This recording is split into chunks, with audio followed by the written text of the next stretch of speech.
Hello, everyone, and welcome back to our academic writing and research course here at the Language Arts Gallery. Today, we're going to talk about visual data in our dissertation or thesis. So we're going to talk about things like graphs and tables and different types of figures. We're going to talk about what they're used for, and we're going to talk about how we can format them correctly using APA style. So let's go ahead and let's get started. So today we're going to talk about the purpose and role of visual data, and we're going to talk about formatting and labeling conventions. We'll also talk about just briefly about how tables and graphs are integrated into our dissertation. And in our subsequent lesson, we'll talk a little bit about academic language that we use when we're describing our data. So why use visual data at all? You're writing this dissertation that's 100, 200, perhaps more pages, especially if you're writing a qualitative dissertation where you've got tons of really rich data. Why use visual data like these charts and lines down here? Well, I think it's especially useful if you are writing something that's very rich, very detailed. We want to simplify it. We want to make it readable for the audience that we are presenting it to. So visual data can simplify complex information. It can make it clear for your reader and make it easy for them to understand. It also helps us to develop and explore and better understand the relationship between the different type of data that we present. We can compare, we can contrast, we can easily summarize that data.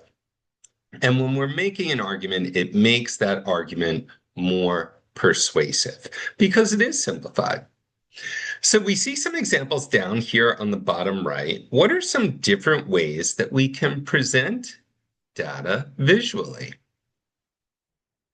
And then think about why might we use each of these different conventions to present data.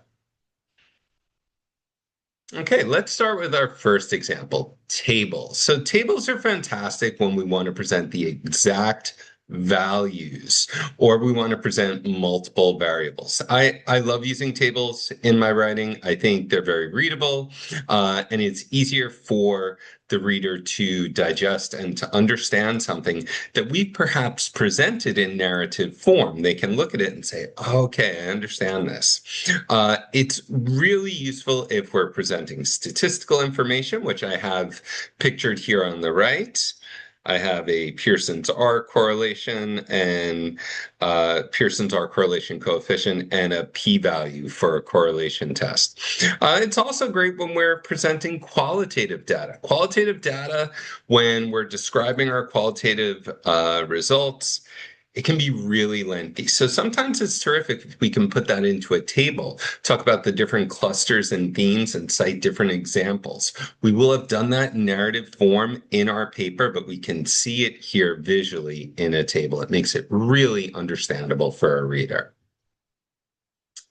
The next is bar charts or bar graphs. So these are great when we want to compare groups of data or we want to show distributions within a group. So for example, this graph here, we might be talking about male and female. We might be talking about undergraduate versus graduate students. So whatever it is that we're measuring with these categories, we can see that represented here visually. The next is line graphs. Line graphs are great when we want to show trends over time.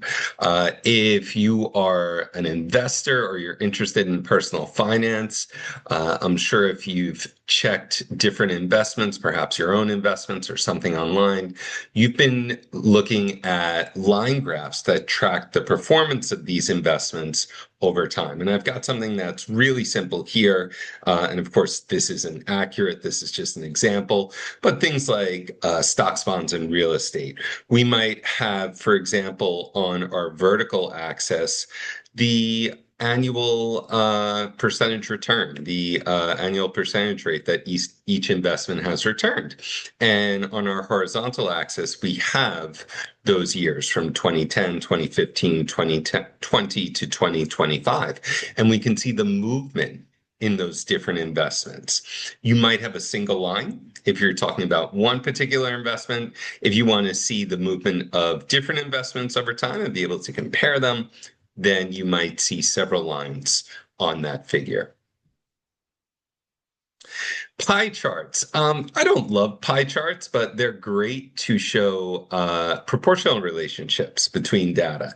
And we're talking about data as a whole. So for example, if we were talking about annual sales at a particular company, we could break that up over the different quarters, the 4 different quarters.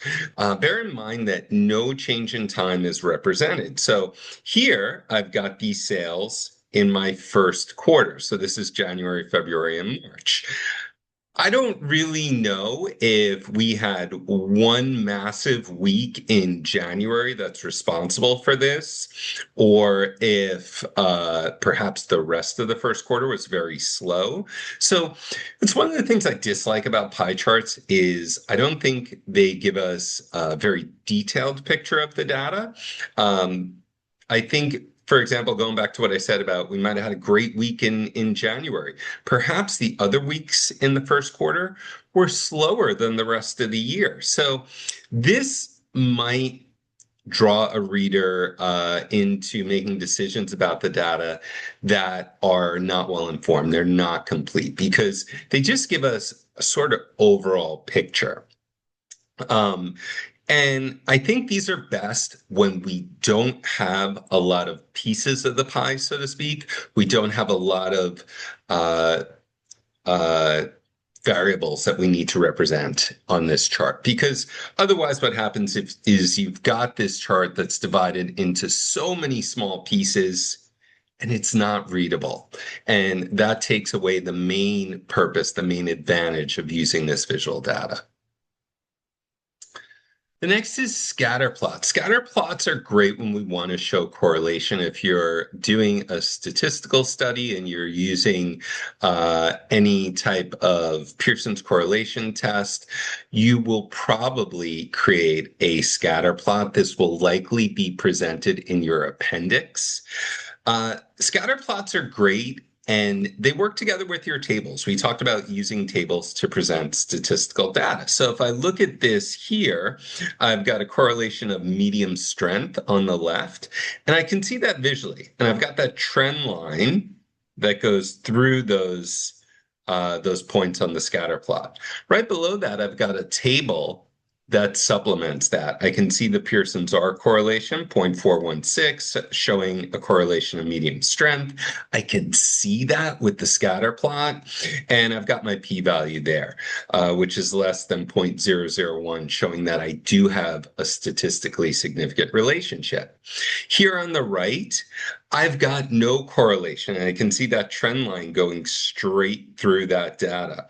My Pearson's R correlation is 0.047, and it doesn't matter because my p-value is 0.661. So I've got no statistically significant relationship between these two variables. So the p-values, the scatter plots work together with the tables. Now let's talk a little bit about formatting. Remember, when we format our tables or our figures, everything needs to be based around readability because that's why we're visually presenting this data to our reader. So here I've got a table. This is from my dissertation. We want to make sure our table is numbered, and we see that right up here. This is table number 5. The reason this is table number 5 is this is the 5th table that I have presented in my paper. We have to number these tables sequentially. It's not in order of importance to your study or your argument. The first table that appears in your dissertation is table 1. Then you need to title that table in italics, double spaced below that table number. Then we've got the body of our table. The body of your table can be single spaced. Everything is based around readability. As far as lines within the table, lines should only be used where necessary. Again, we've got this focus on readability. And any notes need to go below the table, double spaced. And my note here is related to a citation where I adapted this data from. So formatting figures is similar to formatting tables. We want to number them sequentially in the order that they appear in our dissertation. Now, this table is from the Purdue OWL website, and they've got a great wealth of information there on specifics related to APA formatting. I highly recommend that website for anyone who's writing a thesis or dissertation. So again, you've got your title, and the title needs to be double spaced below that figure number. We want to use sans serif font inside the borders of our figure. And that's for our legend and any labels here. They need to be capitalized there in title case. So we're not going to capitalize like a or the unless it's the first word. Any words that come after a hyphen, they need to be capitalized. And any notes. Notes should only show what we can't visually see in the table. Okay. And now let's take a moment to talk about appendices. Okay, so I've got an example here from my dissertation, and I'm talking about the G-power analysis that I used to determine my sample size. And I say here, see Appendix E. And then in my appendix at the end of my dissertation, I've got my Appendix E, and then I've got the title, G-power analysis. Okay, if something is central to your paper, it's central to your argument. If it's a table, if it's a figure, put it in your dissertation. Again, listen to your advisor. Your advisor may have different requirements. Your school may have different requirements. You always want to do whatever it is they tell you. But my feeling is if it's central to your paper, put it in the body of your paper, not in the appendix. If you're putting something in the appendix, it should be supplementary. It should be raw data, or it should be things like consent forms, or in this case, the power analysis software that you used to figure out your sample size.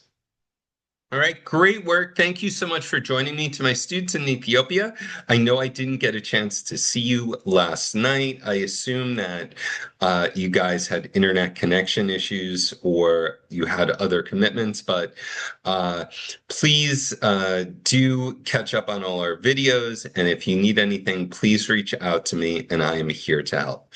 So thank you all so much, and I will see you in our next lesson at the Language Arts Gallery.